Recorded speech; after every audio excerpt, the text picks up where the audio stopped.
Good evening, everyone. Om Shanti and welcome. Some of you may be hearing those words, Om Shanti, for the very first time. Om means I am and Shanti, peace. So welcome to the BK Online Meditation Center, coming you from various locations tonight. And through the wonder of technology, in a very strange way, the physical distancing has brought us or made it possible for us to be closer together. So we have people here tonight from all over, including I see New York and Maine, and maybe even some international folks as well. We're so honored tonight to be joined by our dear friend Gayatri, who by her very life has been an instrument for world peace, and I would also say a very fierce advocate for human dignity. Gayatri is the Brahma Kumaris representative to the United Nations, a responsibility she took on as a very young woman 40 years ago. And I would say she has fulfilled her responsibility tirelessly since that time. I've known Gayatri for quite a while myself, so I know that she is a visionary, and recently she even described herself as a sort of visionary. But I would also say she's also a world server. And I assure you, as a visionary, she doesn't just sit around imagining a beautiful world all day long. In fact, the BKs at the UN have a slogan. It's sort of her mantra from, she's going to talk a little more about it, but from awareness into action. So Gayatri has been the chief architect for many of the Brahma Kumaris global initiatives. And that's a whole program in itself. She brings her own understanding and personal awareness into everything she does. And she invites us to a journey of inner awareness that doesn't stop there, but has the power to transform our own lives and to bring harmony and a vision of a world I think we all want to live in. The Brahma Kumaris are affiliated to the United Nations in two ways, one through the Department of Public Information and the other through the Economic and Social Council, DPI and ECOSOC.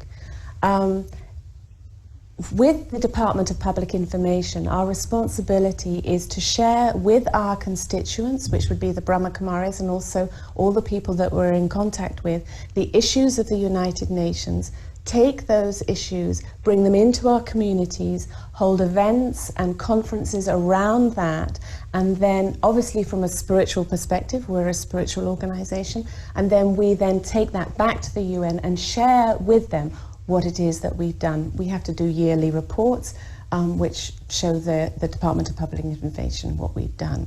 The other way is through the Economic and Social Council. Now this is a consultative status. This is slightly different because here the United Nations are interested in the spiritual expertise of the Brahma Kumaris. They want to know what it is we think about a certain issue.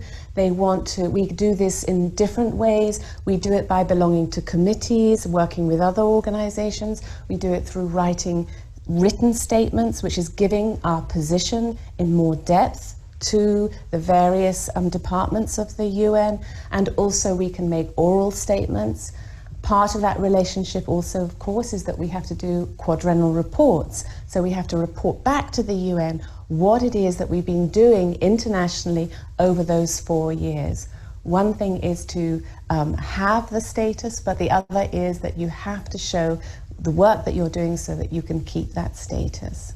Some of the activities that we participate in is, for example, we take part in committees. The Brahma Kumaris are co-chairs of something called the Values Caucus at the UN, so we look at values, we hold meetings and such like, inviting both governments and also the Secretariat to come to our meetings to explain to our constituents and also give feedback to them. We actually have something that's very popular, which is breakfasts. We call them coffees, where we invite the ambassadors to come on an informal level, so we don't record anything or write anything, any reports on it, but it gives the ambassadors from different countries a chance to come and explain or give a little bit of the history of the values of their countries, and it gives an opportunity for the NGOs themselves to have that close interaction which they may not have. And of course the UN has many days, such as the International Day of Women, Environment Day, tolerance, non-violence. This is actually something that the Department of Public Information give out, and we as the Brahma Kumaris work all over the world on these things, so we will do it from a spiritual perspective. We also, of course, work on the environment with UNFCCC, which is the Climate Change Convention, and we've been participating in that since 2007 up until today. We've just been at a COP here in Paris. We also work very much on women's issues, of course, because we're a women-led organization. We do have men, of course, part of our organization, but it's the women who are the administrators and the spiritual guides of this organization. And so, of course, equality and women's empowerment is very important to us. Of course, we have an office in Geneva where we address human rights, and our colleague Valerian basically follows that, and she comes at it in different ways: human rights through women, also through the environment and climate change. I think it was in the 80s, the early 80s, that the head of our organization then, her name was Dadi Prakashmani, came to New York and was walking on the pavement opposite the UN and saw all the flags flying in the wind and understood this to be an international house, a house where peace is being talked about, and the aim and the very aim and the objective of that organization is to bring countries together united for peace. And so Dadi was saying that the Brahma Kumaris need to be there because they have a lot to offer. The resonance of a second can impact a lifetime. And so, as she said, the Dadi Prakashmani, who was at that time our administrative head, stood in front of the UN and observed a moment of silence, and the rest was history.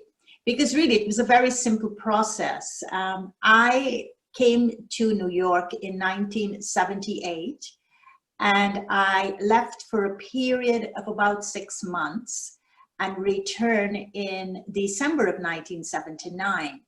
And when I returned, I was fumbling through some boxes, some file boxes, and found an incomplete application form for the United Nations.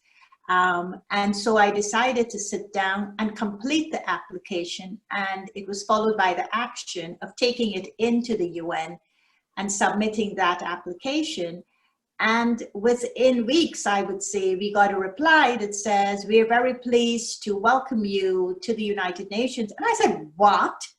Just that simple action of completing something that I thought was unfinished, and this is the result? So Sister Mohini and I went along to the UN, met with the head of the DPI, whose name was Sally Swing Shelley, who has passed, but she was an American strong advocate for women.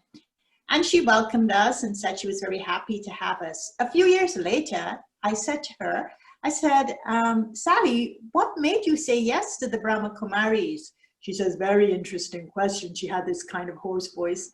And she said, because one, we were looking for organizations to become affiliated that were headquartered in countries outside of the Western world. And secondly, we were looking for organizations that were headed by women. And you fulfilled both the criteria. And so it was no rocket science. We knew we wanted you. And I have to comment, though, that not just anyone could have fulfilled that role. You have the diplomatic DNA that comes from your family. You know, you come from a diplomatic family, and so not just anyone could have that and represent an organization that from that time until now has had centers on every continent, more than 9,000, and what, more than 1 million people who study and practice Raj Yoga with us. So this is no small thing that you're doing. You're quite right, Kathy, in that one of the peculiarities of representing a spiritual organization in a political body, such as the United Nations, is that I remember the first time I stood up to make an intervention, I used the word I. And there were many people around us who kind of took us under their wing and wanted to coach us and wanted to make us, you know, excel at what we do, because we were coming in from a purely spiritual perspective. And we were having to integrate our spiritual concepts within political language, within technical language, within legal language. And so that meant everything had a definition, and you just couldn't be general in whatever you said.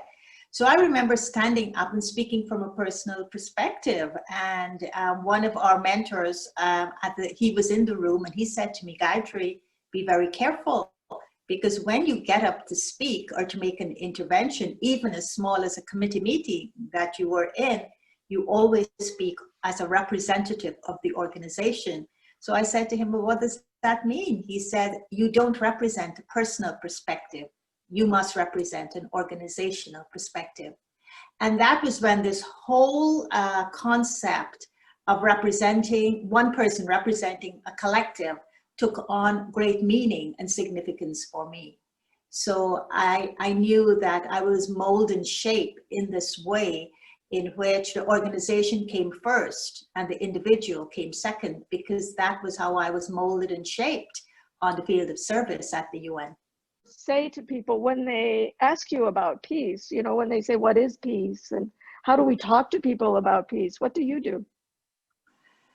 Well, you know, being 2020 is a very interesting year for peace, particularly, and I'll talk about peace for the purpose of International Day of Peace for the UN, because 2020 is a year that unexpected challenges are being faced at all different levels. I mean, the worst of them all, I think, is COVID, because that's affected everyone. But it's also the year the United Nations is celebrating its 75th anniversary. And so people are asking about, well, is the UN still relevant? And I think the flip side to that question is peace possible? Is it really possible to have something like peace? And so I think that if we realize that beneath the veneer that we are seeing in this world, that veneer of weaknesses of different sorts, of self-interest, that, you know, those issues that are so apparent on our planet today at this time, I think if we look behind that veneer, if we look to see what really peace is all about, we will see that peace is actually an intrinsic quality, an inherent quality within the soul. And this inherent quality of peace in the being, the soul of the human being, is that seed of a persistency, because it's a restorative seed. And so that restorative seed of peace in the soul is a persistent reminder to human beings, even despite the absurdities that we're having to face, that peace is possible. Peace is possible. You know, it's like that inner whisper, you know, peace is possible because I love peace. I want to be at peace. And we may give it different words. I want to be calm. I want to be quiet. I want to be in solitude. And you know, today I was talking to a Jewish friend, and she says, you know, we are just going into 10 days of reflection that will take us into Yom Kippur. And these 10 days of reflection is actually preparing us for that atonement, the Day of Atonement, which is Yom Kippur. So I said, well, what are you going to be reflecting on for these 10 days? She says, peace. So what is this whisper that is telling me when I have a period of time for reflection where I'm landing is peace? So I think this whisper inside is a persistent reminder to us that peace is possible. What is your awareness at this time? And I think you just answered it. Peace is possible.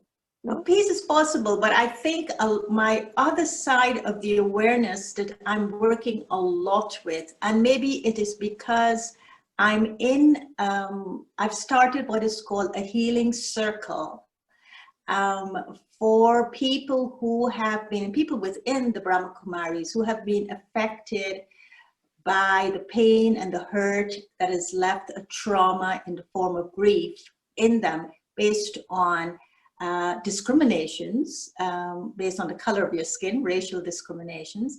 And after the George Floyd incident, they call on us to do something so that they can look at that pain and grief within. And what I realized that on September 2nd, it's going to be the International Year of Nonviolence.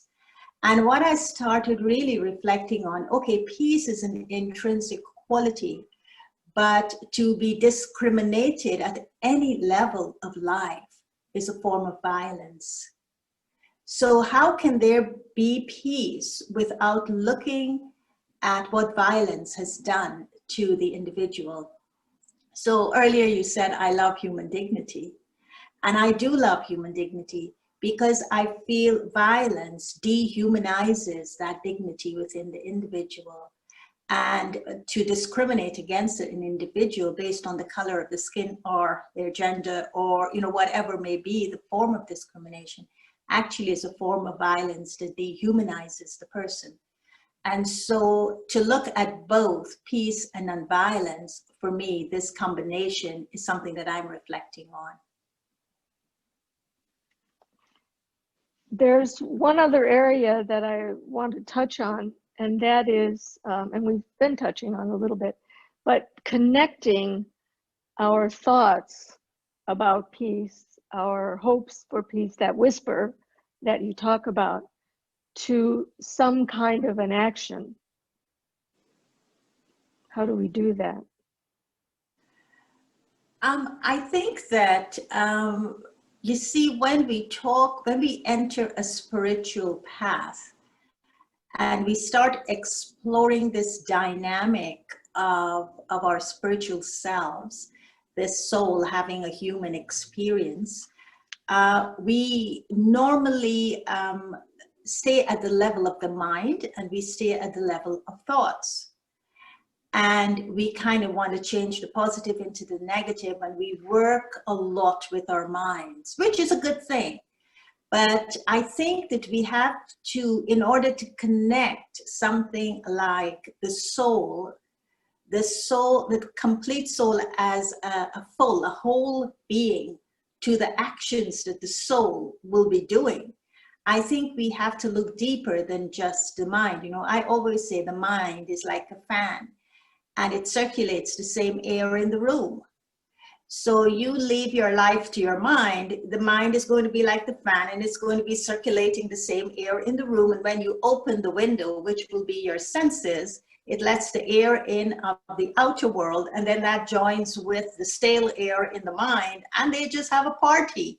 And they have a party at your expense, and they make so much noise, and you don't know how to stop the noise of this, you know, this block party that's going on outside of your window. But outside the window is not outside, it's in your sitting room of the mind, and they're having a great party. And so I don't know how to deal with it. But, you know, I always remind people that the soul is a whole being. And within the whole being, there is the mind, but there's also an intellect. And I think within the intellect lies the spiritual heart. And then there's also what we call a personality. But those are my abilities that I have as a soul. But the backdrop to that, and I think you mentioned it as our slogan at the UN, from awareness to action. So there's a backdrop, which is like the spine, the spiritual spine from which the soul operates through its ability of its mind, its intellect, its heart, its personality. And that spiritual spine is its awareness, is its attitude, is its vision, and then its action. So in order to move from awareness to action, the soul isn't just responsible for its state of mind, but the soul is responsible for its state of being. Because peace is not intrinsic to the mind. Peace is intrinsic to the personality of the soul. It's deeper, it's in the subconscious of the soul. So when the soul is in the consciousness of being, this beautiful point of living life force that is full of spiritual light and spiritual strength, then what happens is that the soul is able to reconnect with what is latent within it, what is inherent in it, and that will be its peace. Now, when the soul emerges that peace, it comes up as awareness. And then as awareness, then it affects one's attitude. My awareness affects my attitude. And then from my attitude, I will have, okay, what is my vision of what it is I am wanting to do? And then it moves from my vision, my perception, into my action. And that helps me. It helps me to make my choices because I'm in the right awareness. It helps me to make my decisions. And sometimes we think we just move into a decision, but decisions come after I choose. I have to choose something. Like I have to choose an awareness I want to be in order to make sense and meaning and give purpose to a decision I'm going to have. And once that decision, I choose that awareness, and that decision is made, I will do the action. And so, the whole soul is working toward how it wants to do an action. But this is why we need to be reflective or contemplative beings, because what is happening is that I'm just reacting to the situation outside. And it's coming into the mind, and like a ping pong ball, the mind is just moving with the reaction, and then it comes back and I hit it again and it comes back, and it's not going deeper into any form of contemplative state or reflective awareness. And that's what I have to do now, take it deeper. Take it deeper. Well, yeah, you just gave the whole spiritual trajectory in my very broad question there. But oftentimes, and I've been meditating with the Brahma Kumaris for for 25 years or so. And it takes a long time to make that shift into awareness. And I think the thing you said sort of caught my attention was, how do when we all realize we need to stop that chatter, that block party that's going on in my head, Mm-hmm. And most time we try and do it at the level of thoughts by repressing them or exchanging them for some other thought. Mm-hmm. But what you were saying tonight is that we have to shift from the level of thoughts in the mind to an awareness of the soul as a whole being. That's mm-hmm. more than just the mind. Right. So, who is it that's looking at the mind? It's the whole soul, and putting ourselves in that awareness. And tell me if I'm on track here, that the only way to do that when we're, spinning, recirculating all that old air, is to press the pause button, to full stop, and create some silence, some solitude, which COVID is actually giving us now. Yes, and to put it a simple way, it's I need to reflect on the thought that I'm creating. So even if I want to stay at the level of thought, where is this thought coming from? Mm-hmm. Is it coming from a pure intention? Is it coming from the love within me? Is it coming from a compassion? Where is it coming from? And where do I find those qualities? I'm not going to find them on the outside. They are all within me. And that is why a spiritual path is learning the treasures within. Because I am learning about treasures I have within myself that I am emerging. And from that emergence, an awareness gets created. And then that's the soil that I'm planting the seeds of thoughts in. And that will be the crop that I would reap. Those will be the consequences that I would get from the quality of the seed is fine, but what soil are those seeds being planted in? And that would be my awareness. And so, I always give this very beautiful story. And that is, there was a situation that we had in which two people, one person was having the best of interest for the other.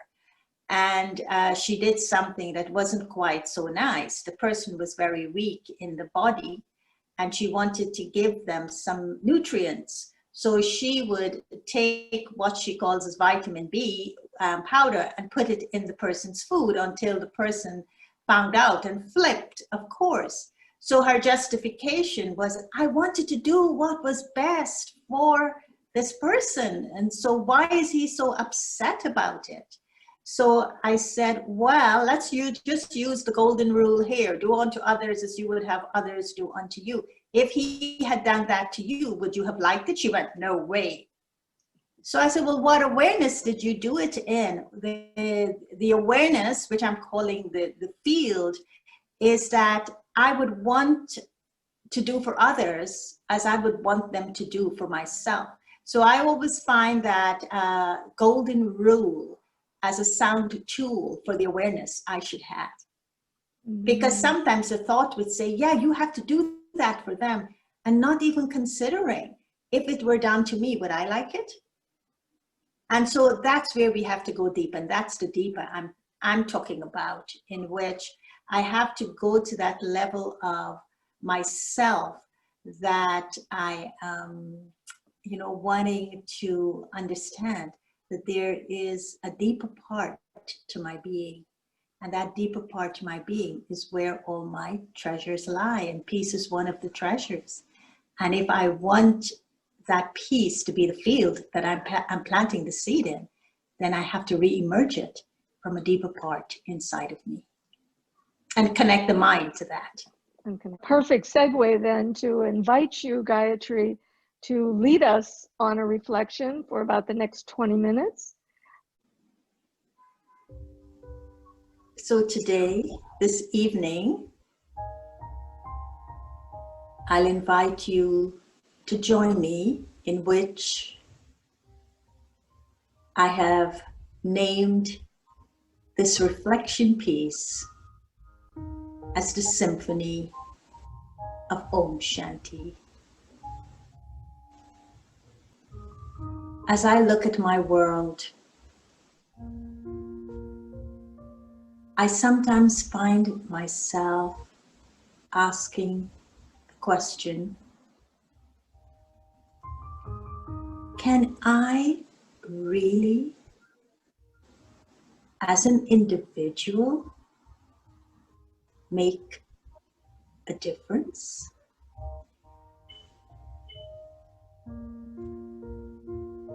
Can I fulfill the promise of peace?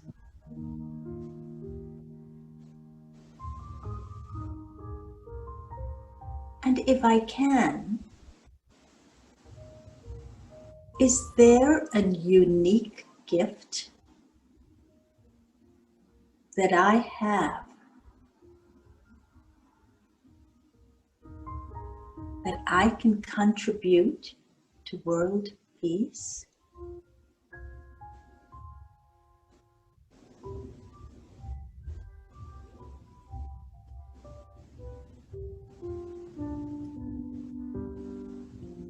The image of Indra's net comes in front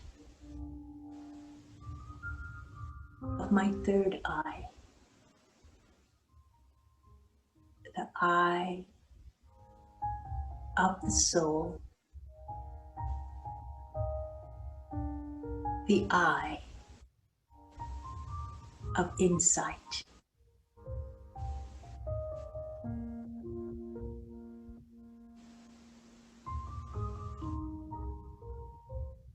And this image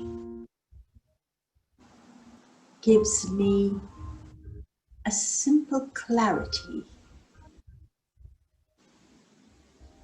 to my inquiry.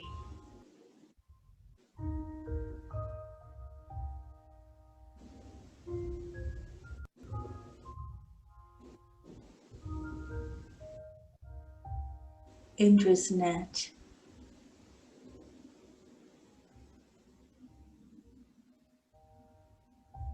is like an invisible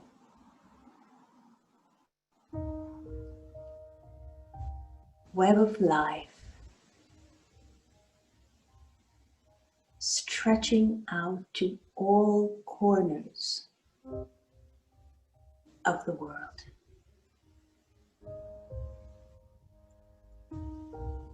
And we souls are all individual jewels that shine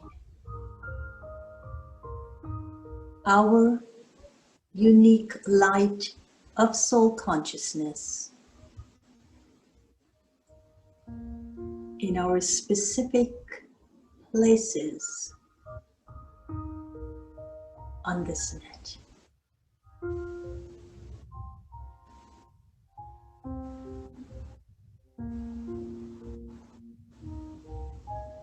There are 4 movements in Indra's net that set up the Symphony of Peace.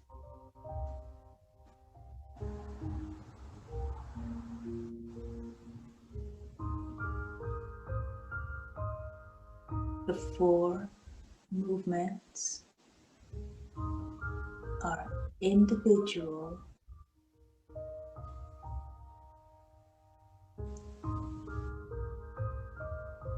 interrelation,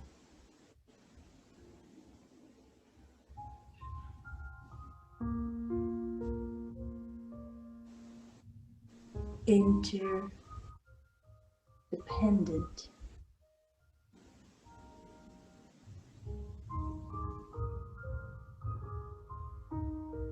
and interconnected.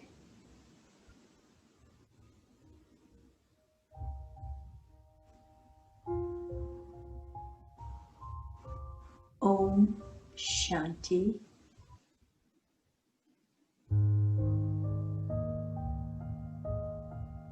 I am an individual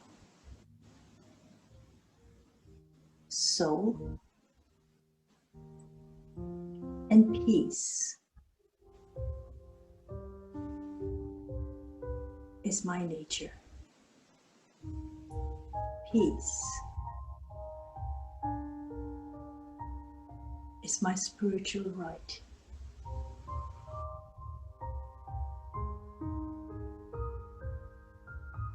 I, the soul, am an individual jewel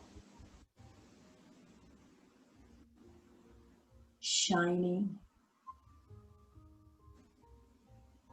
with radiance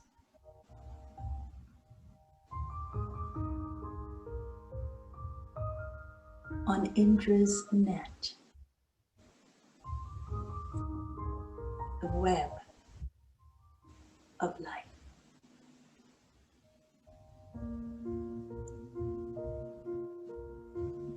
I, the individual soul, the jewel of light,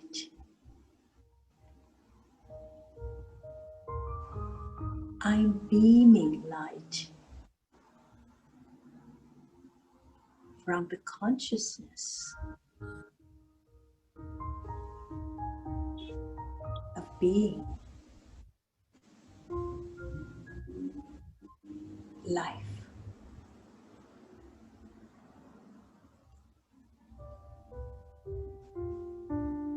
I'm radiating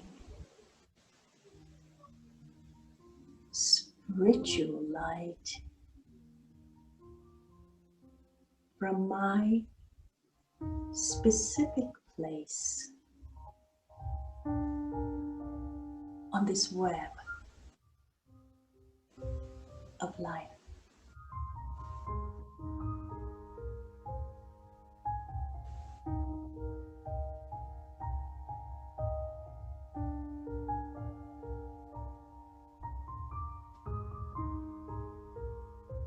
Om Shanti.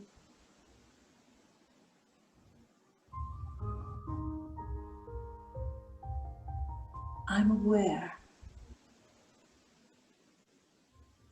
of the interrelation on the web of life.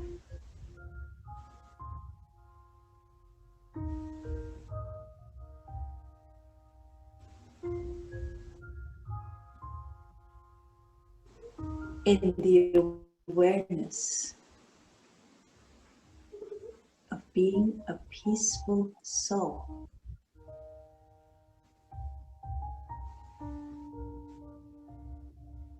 I can feel my spiritual relation to other souls on the web of life.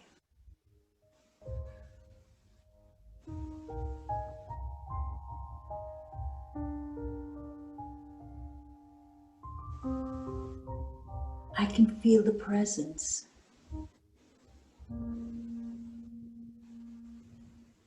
of the other souls that are not so far away from where I am.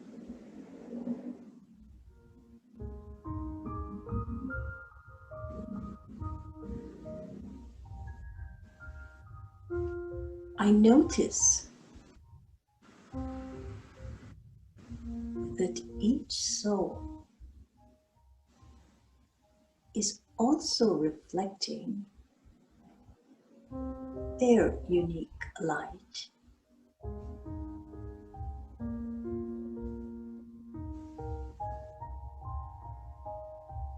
And the amazing discovery is that each soul's unique light is reflected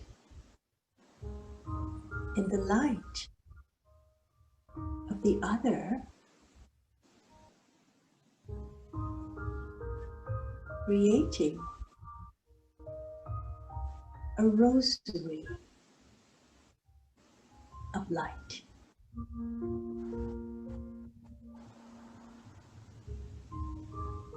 It is as if each light is spiritually related, and there is this interrelation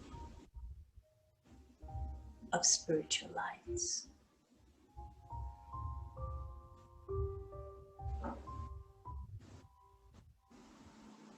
I feel this is what is meant by the circle of life. A circle of life of which we are all part.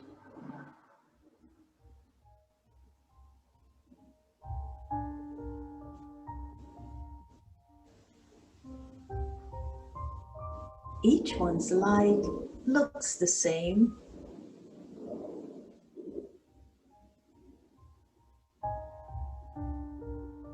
but each one's light is unique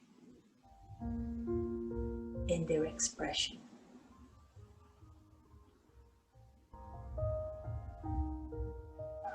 It is as if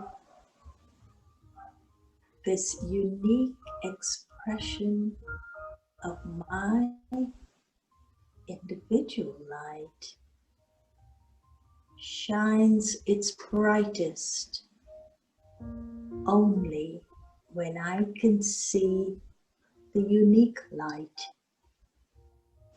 in the other jewels of light.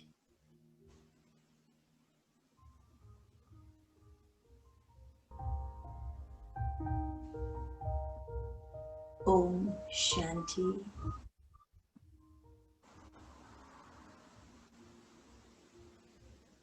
I'm living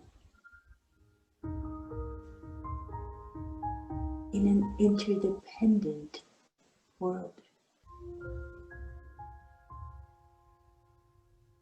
on a planet of interdependence.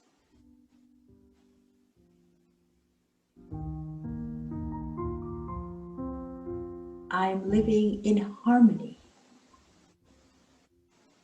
within the living system of my home planet.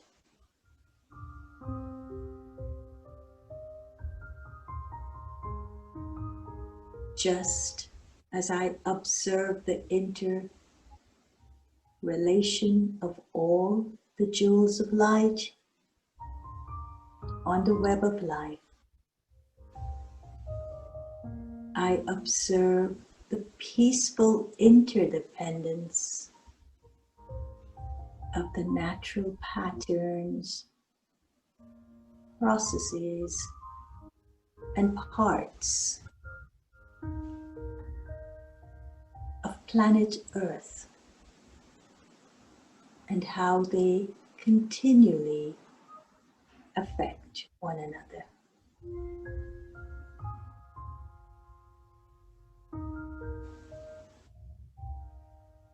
How they all come together. And in this coming together, they produce a breathtaking synergy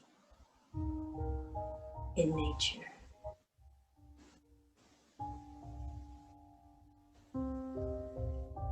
Om Shanti. I, the soul, am connected to the source of undivided peace. The source of light, Indra, the supreme being, God, is the invisible life force moving through the net,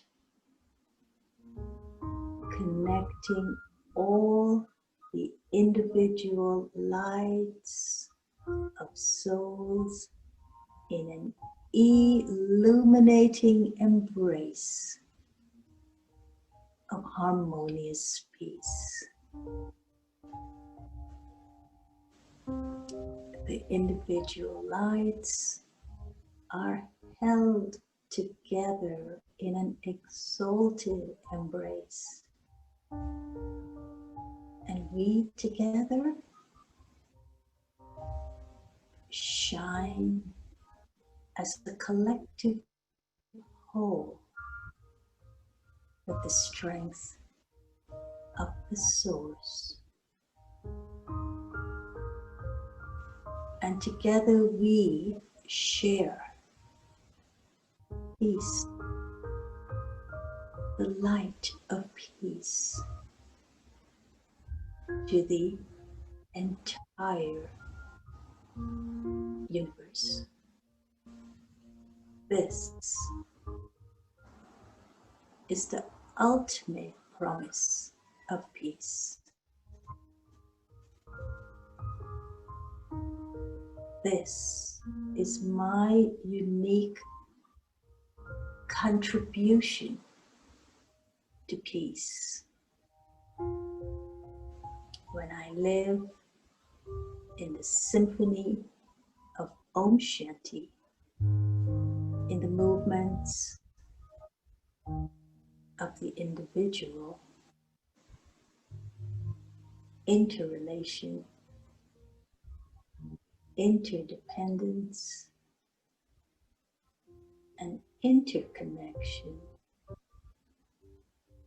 I can make Om Shanti a sacred, everyday experience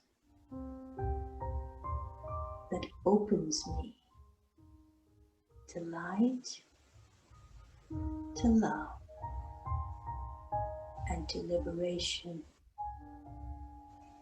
in life, to freedom.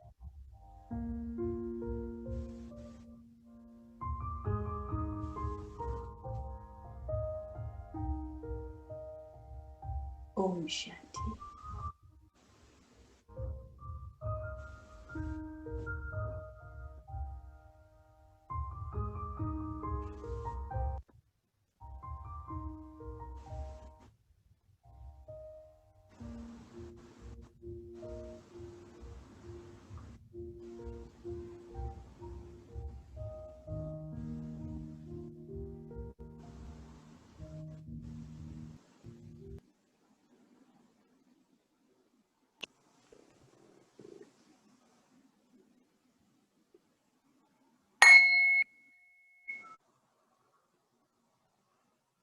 We've gone from conversation to contemplation, from a very general understanding of peace in a global sense to a very personal and intimate reflection on peace in our own lives. And thank you, Gayatri. You created a symphony of peace with your words. I really want to thank you, Gayatri, for spending a good portion of your day with us. Also to let people know that we'll be posting Gayatri's presentations in Halifax and other bits that you might want to join tomorrow for World Peace Day. Thank you, Kathy. That piece of meditation that we just had with the music really, for me, created the symphony I was talking about. Because as you know, symphonies consist of four different, coming together, four different kinds of music. And so when I understood that, I said, you know, the movements, in order for there to be peace and to fulfill that promise of peace, we must have those same four movements in our souls. And peace will just, you know, the promise will be fulfilled if we work from the individual to the interrelation, to the interdependence, and then to the interconnection, and look at life as a full web. I believe that everyone will get the permission to shine the uniqueness of their light.